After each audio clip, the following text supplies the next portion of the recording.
정성훈 위임 목사님이 오는 자들과 함께 올라 라는 제목의 말씀, 로마서 12장 14절에서 15절 말씀. 14절, 너희를 박해하는 자를 축복하라. 축복하고 저주하지 말라. 15절, 즐거워하는 자들과 함께 즐거워하고 오는 자들과 함께 올라. 아멘.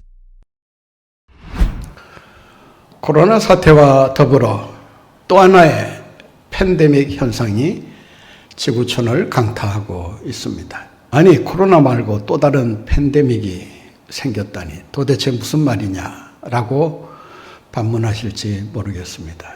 또 하나의 팬데믹이란 인공지능을 기반으로 하는 제4차 산업혁명을 말하기도 합니다. 모두가 코로나에 관심이 쏠려 있는 상황에서 우리의 삶에 깊이 침투해 들어와 있는 인공지능의 영향력을 결코 간과해서는 안 될 것입니다.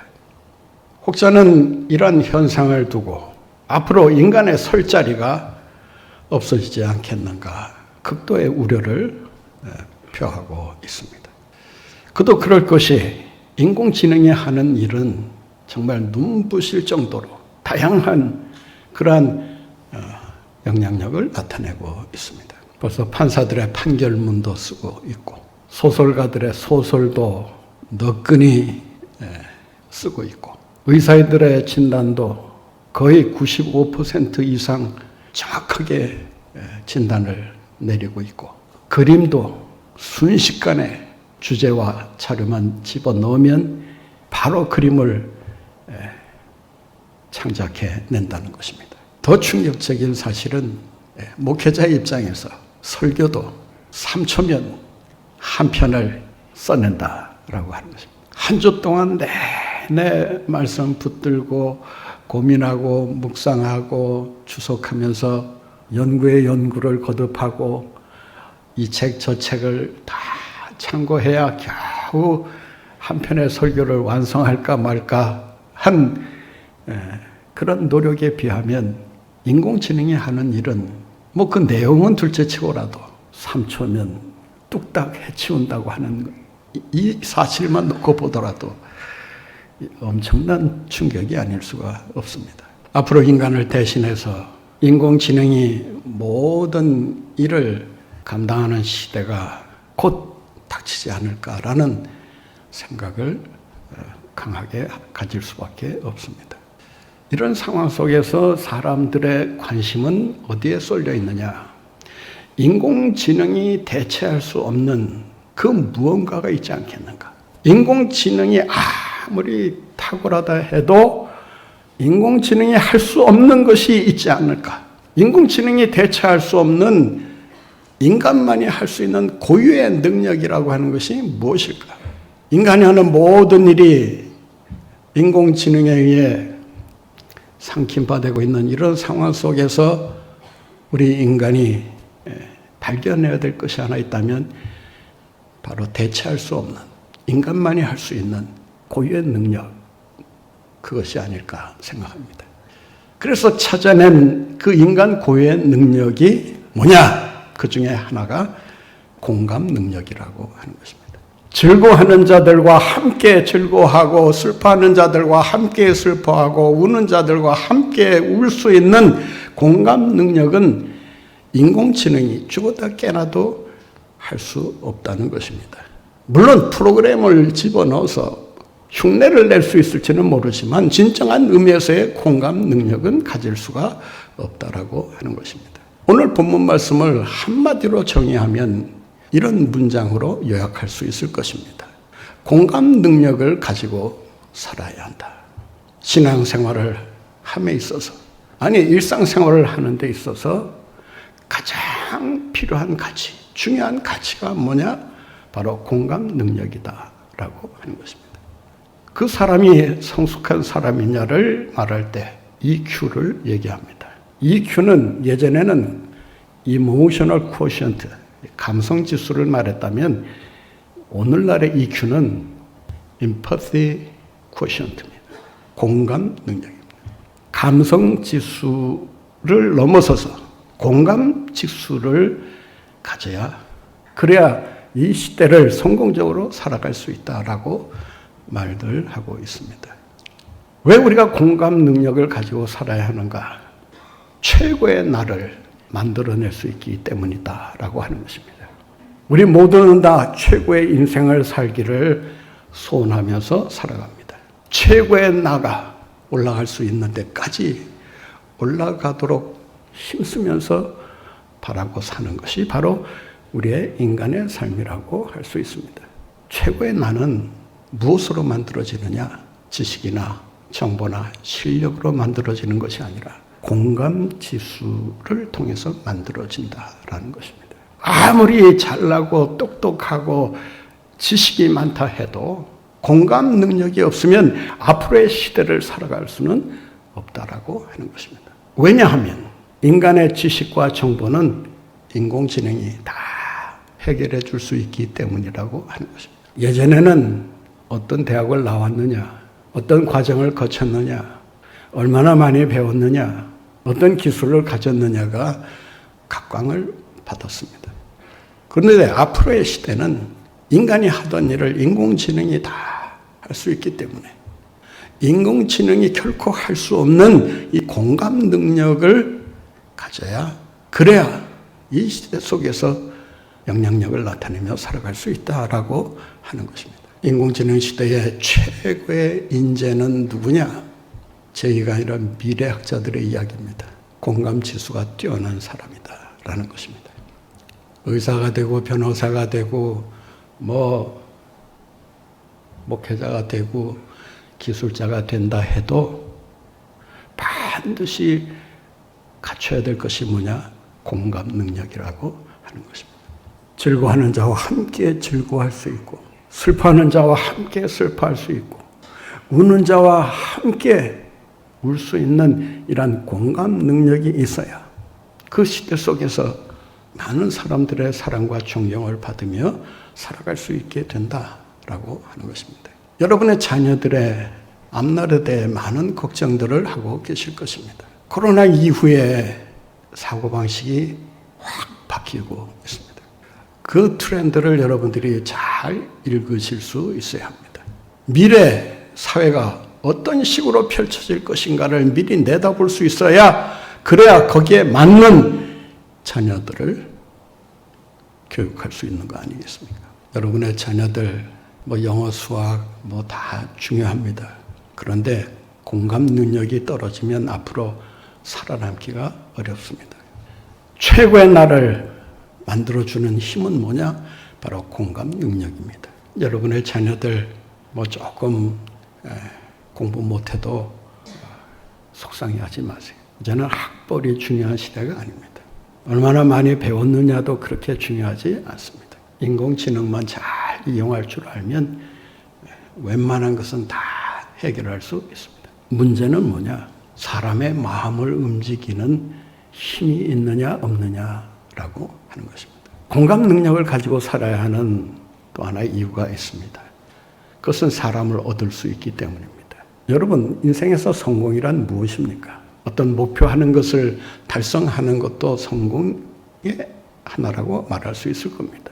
그런데 진정한 성공이란 사람을 얻는 것입니다. 일생을 함께 할 수 있는 좋은 지지자를 얻고, 동행자를 얻고, 함께 갈 수 있는 친구를 얻고, 함께 이 세상을 멋지게 살아갈 수 있는 그런 동행자를 얻는 것이 바로 성공입니다. 그렇다면 그 사람은 어떻게 얻느냐?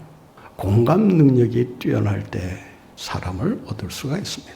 즐거워하는 자와 진정 같이 즐거워하고 함께 즐거워하고, 슬퍼하는 자와 함께 슬퍼할 때 그 슬픔을 당한 사람이, 즐거운 일을 만난 사람이 함께 즐거워해 주는 것을 보고 함께 슬퍼해 주는 것을 보면서 저 사람과는 함께 해도 좋겠다. 외솔 최연배 선생과 관련된 일화가 하나 있습니다. 그분이 그 조선어 학회 사건으로 함흥 감옥에 들어가 옥고 생활을 합니다. 3년을 지내는 동안 그 춥고 먹을 것도 제대로 나오지 않는 그 어려운 그 옥중 생활 속에서 한 청년을 만나게 됩니다. 이 청년은 아주 이 전도가 촉망되는 그런 좋은 젊은이였습니다. 그런데 하루는 배탈이 심하게 났는지 아니면 급체가 생겼는지 그냥 떼굴떼굴 구르면서 죽겠다고 고통을 호소하더라는 것입니다. 그때 최은배 선생이 그 몸부림치는 그 젊은이를 보면서 이런 조언을 해 줬다고 합니다. 젊은이, 내가 볼 때 지금 당신이 갖고 있는 그 증상은 오늘 하루 금식을 하면 진정이 될 것 같다. 혼자서는 밥을 굶기가 힘드니까 나도 같이 굶어주겠다. 그러면서 하루 종일 그 청년의 배를 어루만지면서 정성으로 간호를 해 주었다고 합니다. 그 다음에 어떤 일이 벌어졌는지 아십니까? 이 젊은이가 매일 새벽마다 최은배 선생 집에 와서 앞마당을 쓸고 길가를 쓸면서 아주 깨끗이 주변을 정리하곤 했다고 합니다. 하루 이틀도 아니고 계속해서 새벽마다 찾아와서 청소하는 그 젊은이를 마을 주민들이 보고 이렇게 물었다고 합니다. 당신 도대체 누구길래 이 최 선생님 댁에 와서 이렇게 청소를 하고 있습니까? 그러자 그 젊은이가 그런 말을 했다고 합니다. 함흥 감옥에 있을 때 내가 심한 복통으로 고생할 때 같이 굶어주면서 나의 아픔을 감싸주었다고. 그 은혜를 잊지 못해서 어떻게 하면 이 은혜를 갚을까 하다가 생각해낸 것이 바로 청소하는 일이었습니다. 그것으로 이야기가 끝나지 않습니다. 최은배 선생이 한글 사랑 운동에 평생을 바치지 않습니까? 근데 그 운동을 가능케 한 사람이 누구냐? 바로 이 젊은이였다고 하는 것입니다. 최은배 선생의 손발이 되어서 최은배 선생이 가는 곳마다 따라다니면서 그 어려운 뒤치다거리를 다 맡아서 수고했다고 합니다. 사랑하는 성도 여러분 사람을 얻는 일은 쉬운 일이 아닙니다. 사람이 언제 자기의 마음을 여느냐, 자기가 아파할 때 같이 아파해 줄 수 있는 그런 사람이 옆에 있을 때 그 공감해 주는 것을 보면서 마음을 활짝 열고 그를 동반자로 받아들이게 되는 것입니다. 사랑하는 성도 여러분, 성도는 이 세상에서 어떤 일을 해야 되는가? 이 세상 사람들이 아파할 때 같이 아파해 줄 수 있는 그런 공감 능력 있는 신앙생활이 되어야 한다라는 것입니다. 신앙생활을 십수년, 아니 오랫동안 했다 하더라도 이 공감 능력이 떨어진다면 그 사람의 신앙생활은 죄송한 말씀입니다만은 별 볼 일 없다라고 말할 수 있습니다. 교회가 해야 할 일이 뭐냐? 바로 세상 사람들이 겪고 있는 아픔과 고통을 나의 고통으로 알고 교회의 고통으로 알고 같이 아파해주고 같이 고통에 참여하는 이런 사역을 해나가야 하는 것입니다. 여러분, 좋은 사람을 얻기를 원하십니까? 평생 함께 할 수 있는 그런 아름다운 동반자를 얻기를 원하십니까? 그렇다면 공감 능력을 가지고 사시기 바랍니다. 공감 능력을 가지고 살아야 하는 또 하나의 이유는 뭐냐? 이 세상의 비극과 불행을 치료할 수 있는 최고의 치료제가 바로 공감 능력이기 때문입니다. 오늘날 처처 곳곳에서 일어나는 재난과 기근과 테러와 전쟁, 지진, 이 모든 사건, 사고 속에서 당한 사람이나 당하지 않은 사람이나 아픔을 호소하면서 누군가 도와주기를 기다리면서 기대하면서 바라보고 살고 있는 것입니다. 누가 이 세상의 비극을 치료해 줄 수 있는가?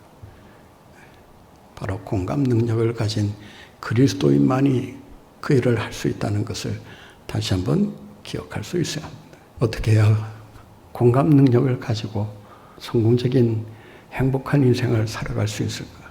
즐거워해야 할 기회, 함께 울어줘야 할 기회, 그 기회가 왔을 때 그 기회를 민감하게 포착하고 그 기회를 놓치지 말아야 합니다. 오늘 본문 말씀을 다시 한번 보시면 즐거워하는 자들과 함께 즐거워하고 우는 자들과 함께 울라라고 말합니다.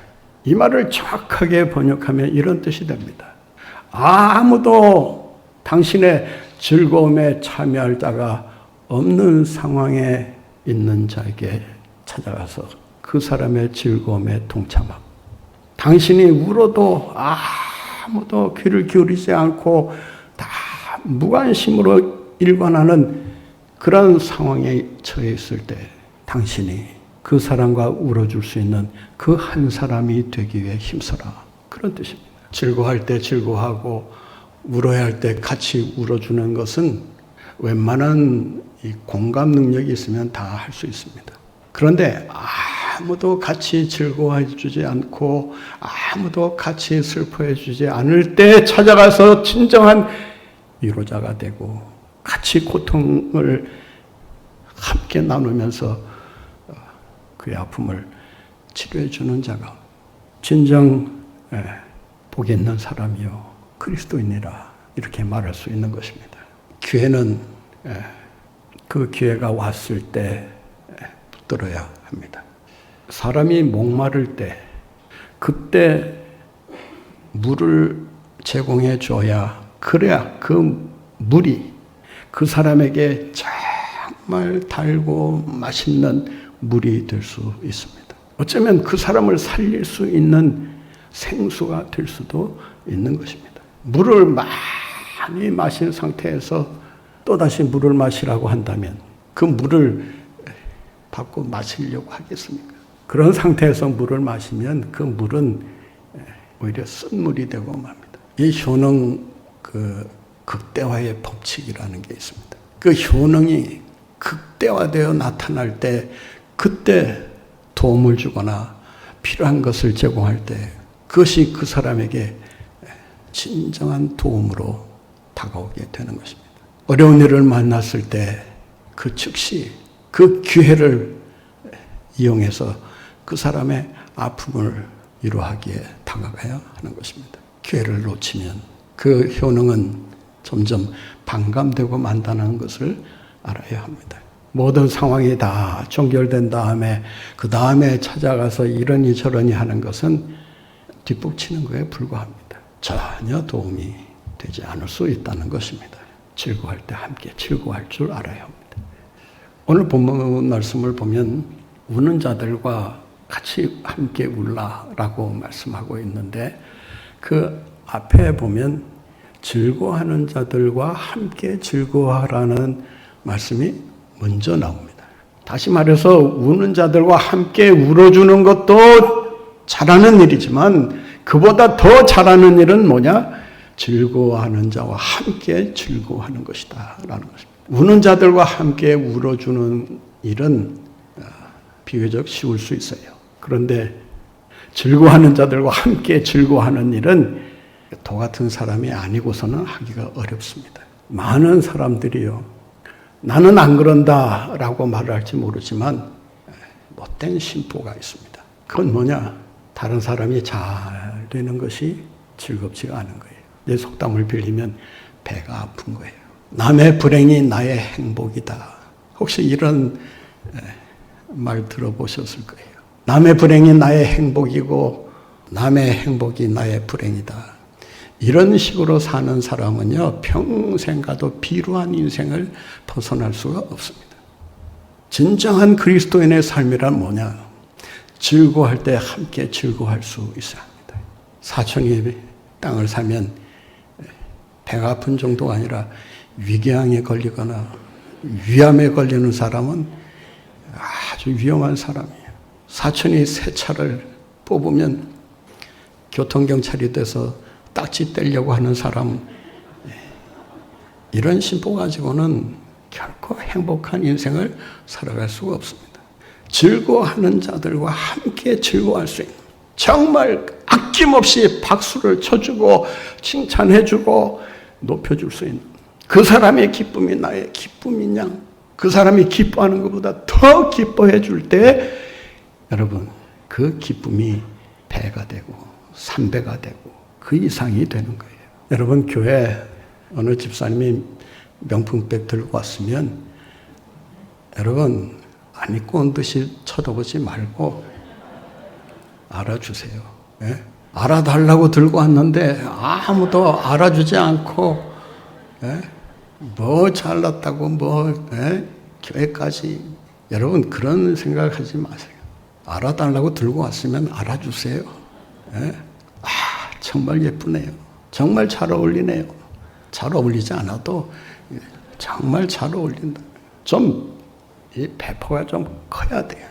이 그리스도인의 삶이라는 것은요, 정말 즐거워하는 자들과 정말 함께 즐거워할 수 있는 오늘 본문의 말씀을 다시 한번 여러분의 삶에 조명해 보면서 과연 즐거워하는 자들과 함께 즐거워하고 있는가?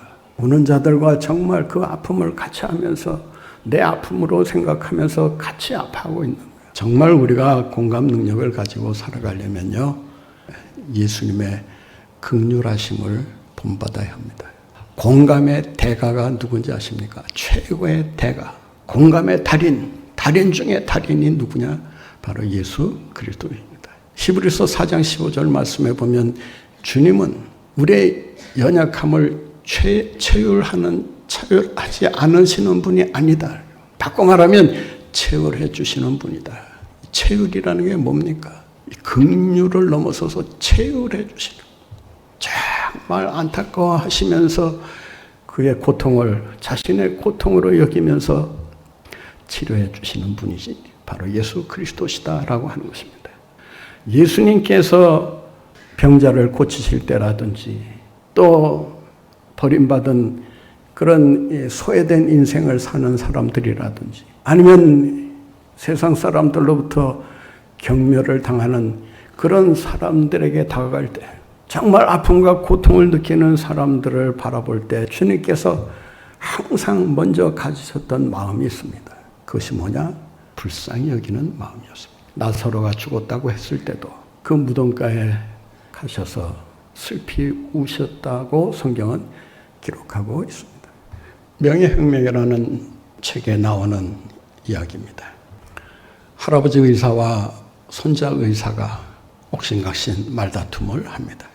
할아버지 의사가 출근하는 손자 의사에게 입버릇처럼 말합니다. 얘야, 오늘 나가서 환자를 볼 때 불쌍히 여기는 마음과 죄송한 마음을 같이 가지고 대해라. 그러자 손주 의사가 반발합니다. 할아버지 무슨 말이에요? 제가 뭐 그 일을 하려고 의사 된 줄 아세요?